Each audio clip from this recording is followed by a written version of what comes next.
Ahava blessings. Happy new moon in the sign of Virgo. This new moon that is happening late in the evening on the 22nd Pacific Standard Time at 11:06, on the 22nd at 2:06 in the morning Eastern Standard Time on the 23rd of August, and 7:06 in the morning Central European Time is a very potent new moon. This new moon marks the entry point, the beginning of eclipse season. And eclipse season is known for, like the name says, eclipsing energies, moving energies in and out with the absolute swiftness. No pains are taken, it's just, it no longer serves and it is removed or something is brought in because it's a very unpredictable energy. We're going to talk all about this moon, and I'm going to share a couple of practices to help you align with these energies. First, my name is Aurea. For those that don't know me, welcome. For those that are returning to my channel, welcome back. I am an ordained Magdalene priestess, a Reiki master energy, and a sound alchemist. My approach to astrology is a little bit different, or actually a lot different. I take a Kabbalistic perspective to astrology. I go into the ancient Aramaic creation frequencies that are the creative energies that rule every cycle. Every lunar cycle has two energies in particular that it works with. This month of Virgo, this month of Elul, this month of healing and purification and deep alignment. This month we're being asked to come back home into our oneness with the divine. So it's a very potent energy. I actually dive really deeply into the energies of this moon in my podcast episode. I don't want to make this too long, but I do want to mention a few things. One, this moon is happening at 0 degrees. 0 degrees is a critical degree. Zero is, how do we explain zero? Zero is the all and nothing. It is infinity, it is eternity, it represents infinite possibilities of creation. It's the emptiness within which everything can be manifest. All possibilities exist. So in essence, it is the cosmic womb, the place to which we all return and to which we all emerge from. It's a very important, super important, particularly because Virgo was created by the Aramaic Hebrew creation frequency, the Yud. And the Yud is the seed. It's the seed of infinite potential, infinite creation from this one little seed. And Yud reminds us to be very mindful of the smallest detail. And if you know Virgos, and my moon is conjunct Pluto in my natal chart, so I am very familiar with Virgo energy. Virgos are incredibly detail oriented. They will pick up on the smallest, slightest nuance, whether it's in your voice, whether it's in a text, whether it's a mispunctuation of something. Virgos are highly organized, detail oriented, and they're perfectionists. The key to navigating Virgo energy and to understanding it and to implementing it in our lives is the understanding that although we strive for perfection, we must give ourselves the grace and compassion to understand and to know that in every moment, everything is already exactly as it needs to be. It's exactly as it needs to be in order for us to grow, to evolve, to change, to ascend, to expand. And this is what our soul incarnated for. Our soul incarnated in this physical form in order to express divinity, the divine spark, the divine flame that animates us, express it through our being, through our essence, through our words, through our thoughts, through our actions. Virgo is a very beautiful energy. It is the energy of the high priestess. It is the energy of the virgin queen, the sovereign. So it brings in that frequency of sovereignty. And I go deeper into what an actual virgin means because it's also the sign of the Divine Mother, Mary Magdalene, Mother Mary, ascended light beings of that ilk, of that kind of high priestess caliber, are associated with this lunar cycle. And what I do want to say about it is it has absolutely nothing to do with sexuality and how the socio-political leanings of the 3rd and 4th century CE distorted the original teachings of Yeshua, Mary Magdalene, and the Chokhmah, the wisdom traditions. You can listen more about it on my podcast. I go into it because it's something that prevented me for many years from connecting with that feminine part of myself that is creation, because there was that guilt, that shame, that judgment. So all of that, we have the opportunity to clear and to purify from our field, from our body, from our being during this lunar cycle. It's a deeply powerful opportunity for healing that we have during this moon. The other thing is, there is an astrological configuration called the finger of God, the finger of fate, and it's called a yud, and I have it in my natal chart. And what this configuration, it provides us a deep opportunity for transformation, but only if we are absolutely willing to go deep and go into the shadow, into the merging of two opposing energies, because the configuration is comprised of two inconjunctions, and they are all two of them are in a sextile, and they're in conjunction with the sun and the moon. The sun and the moon in union on the new moon is the merging and the union of our soul and our physical incarnation, our inward expression and our outward expressions, our emotions and our physical being. So there's a lot of energy of unification, of deep transformation, of going beyond what we think we know, of actually being willing to see the healing, see what is going on within you, and allow yourself to transform it.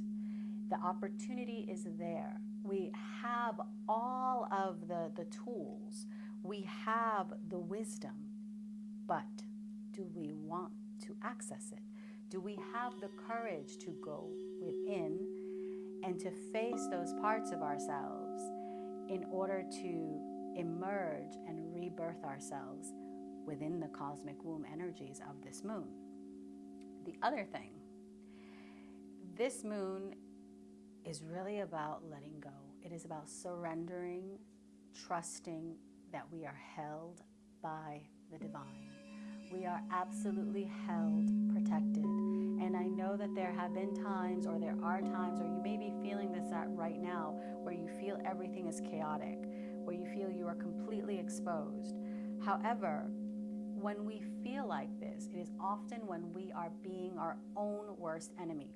The shadow of Virgo is to be too much in the head, thinking that you can control, that you can mentally, organize things to such a degree that, everything has to come out the way you want it to come out. You end up married to a result that may not even be the best result for you because it's limited by your mind. However, when you have the grace and the compassion for yourself to trust that you are being divinely guided by your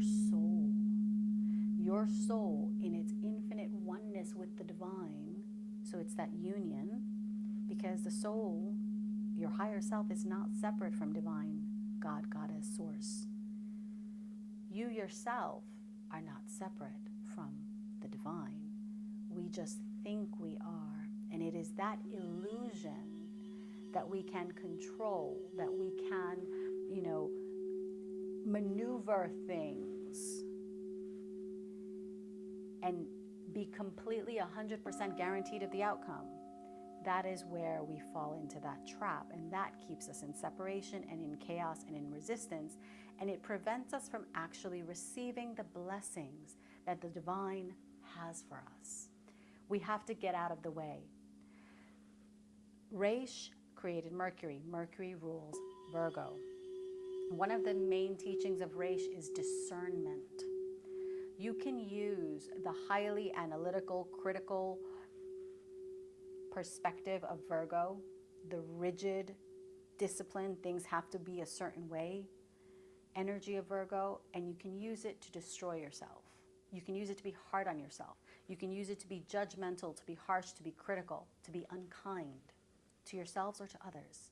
Or you can use this energy to give yourself grace and compassion, and to understand that at every point in time you are doing the best that you can. And when you can understand that you are doing the best that you can, then you take your decisions, you make your choices, you take action from a higher perspective, from a perspective that is in alignment with love, with your soul, with the divine.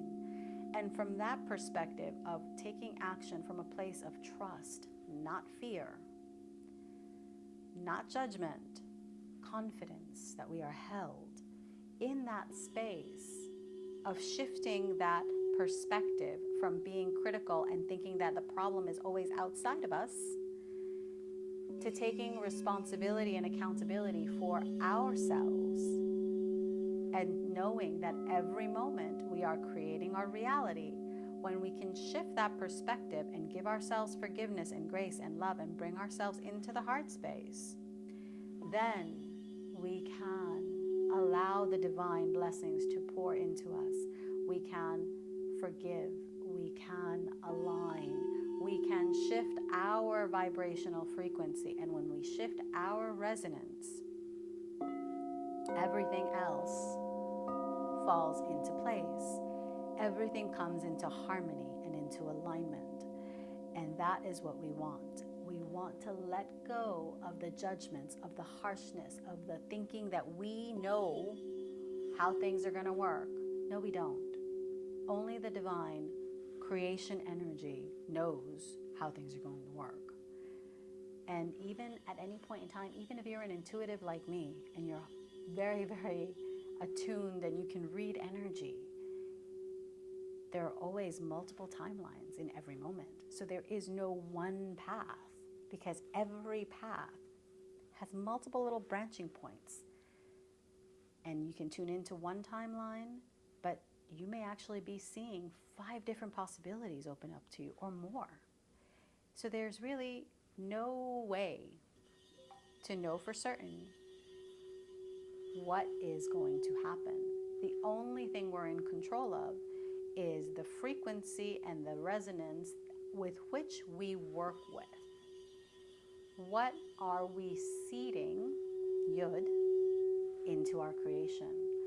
What is that intention that we are birthing with our thoughts, with our words, with our actions?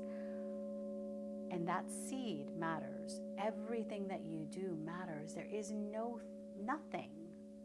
There is no thing that isn't important. So pay attention, be very mindful, be conscious, be kind, be graceful. Celebrate your flaws and allow them to show you where we need a little bit of tweaking, because we all need a little bit of tweaking. No one is perfect. And when we can accept that about ourselves, we can learn to move through the world, learn how to understand energy, learn how to read situations from a higher perspective. And that higher perspective, that ability to read and discern and have the wisdom to embody the wisdom, to be able to discern the higher perspective, allows us to be in deeper alignment and communion with our soul and with the divine. And that is what brings in and opens in the abundance, brings in the blessings. So we're going to work with the Yod. We're going to tone Yod. And I want you to put your hands in this this mudra. We're going to put our hands in the seed mudra. We're going to have it like at a little bit of a 45-degree angle from the heart. And first I want you to breathe into this seed. So inhaling, exhaling into the seed. So I'm going to play the bowls while you hold this mudra. Inhaling, exhaling.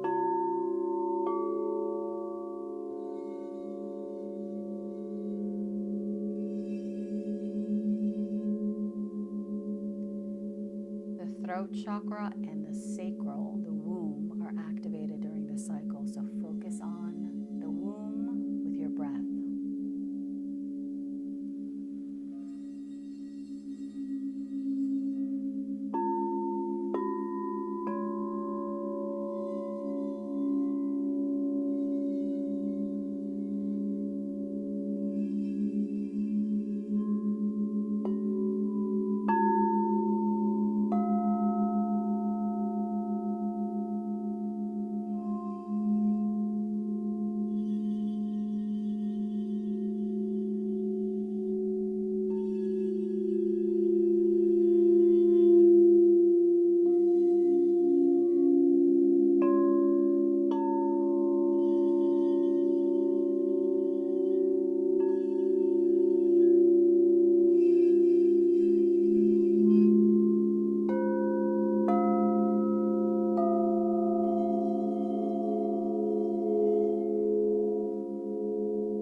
As you are holding this seed,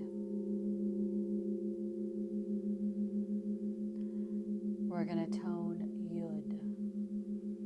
So inhaling, Yud.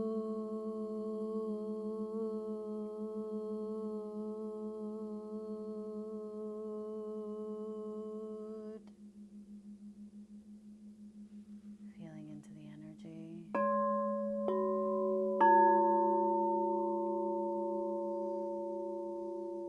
You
deep inhale.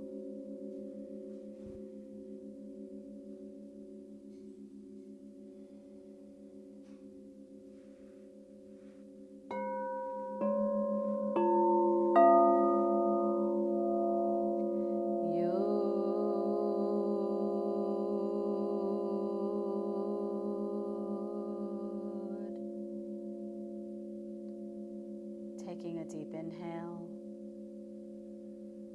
holding the breath, and exhaling. If you enjoyed this video, do give this a like, share, and subscribe, of course, and comment below. Let me know how you're feeling this energy, and I will see you in the next video. Have a blessed new moon. Ahava.